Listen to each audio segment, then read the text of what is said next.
Let's go to the traversal specs. Before we actually go to traversal specs, we have to see, let's take a sample inventory tree. So let's say this is a root folder. Hold on. So this is a root folder which has a bunch of properties like what is its parent, what is its name, and child entities and things like that. It has bunch of properties. So let's say we have something like this. This is a folder 1 and this is actually a child entity, and it could have a data center like this. And let's say there is a nested folder called F11,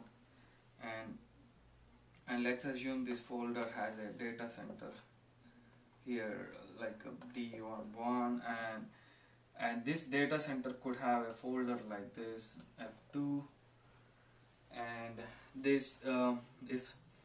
this data center could directly have a cluster here which has two hosts, H1 and H2. Let's assume that this is our sample inventory tree. Now we have to write the property, we have to write the traversal specs, and this is where it gets complicated, because so let's assume that we are starting at the root folder.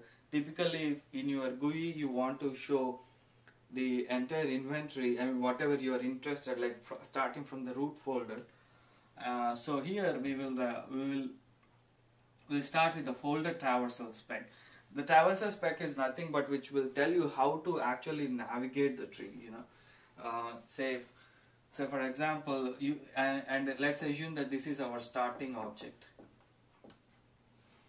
So now we will write something like folder traversal spec, and we will tell what is the type we want to give. This is type is actually folder, and there is something called set path. Set path is nothing but it will tell how to, okay, from this object where should I go next.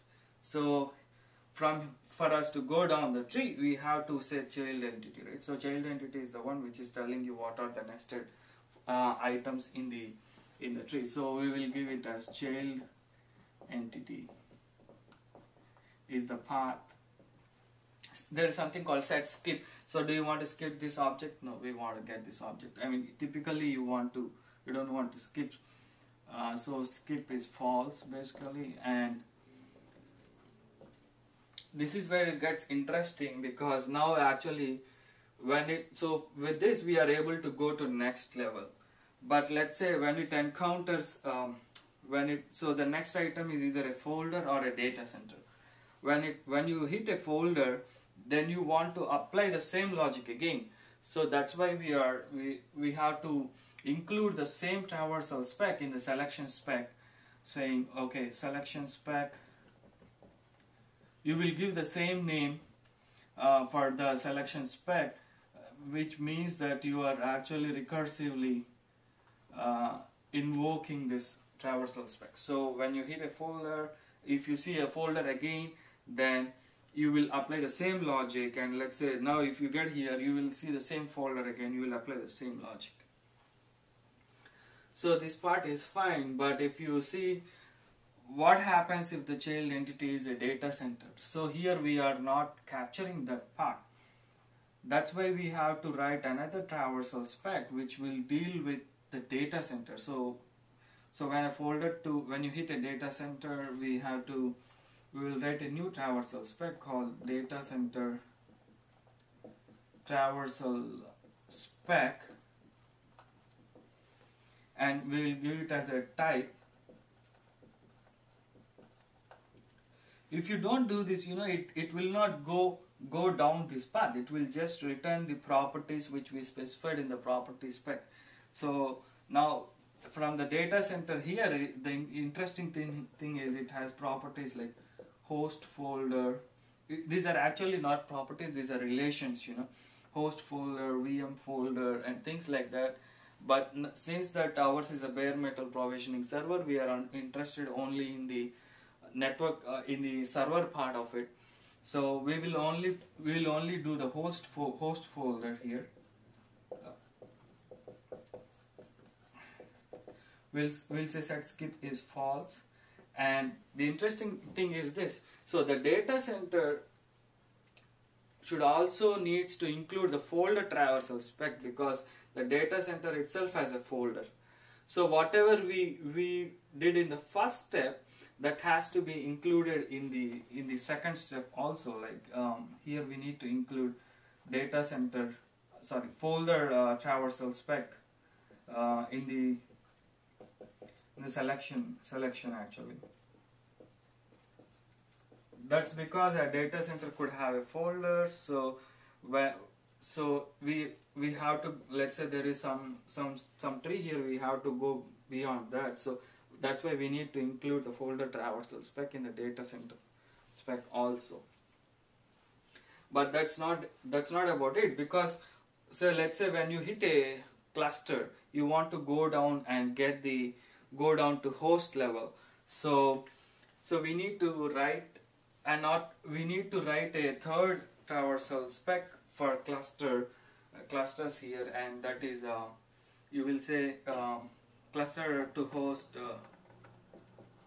host traversal spec, and you will give the type as compute resource,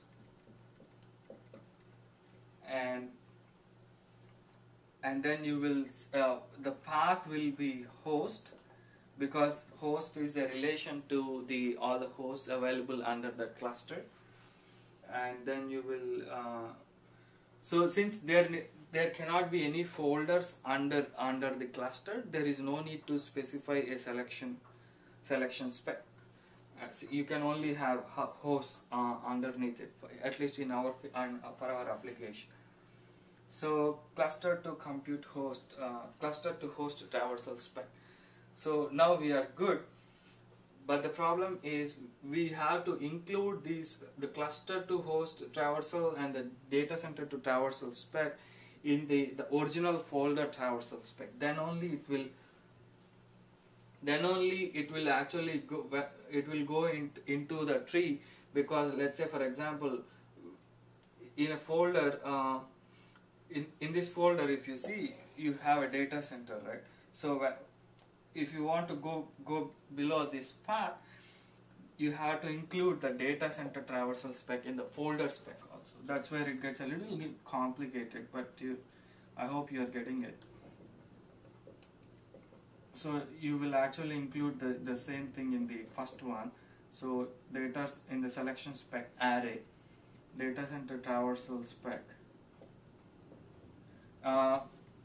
In the same way, you will also include a cluster to host, because in the folder path anywhere you can actually hit a cluster. So that's why you include the cluster traversal spec in the original array. So we won't go into syntactical details, but I hope you got the point. Basically, property spec tells you what properties you want to get, and the traversal spec tells you how to actually navigate the tree. Alright.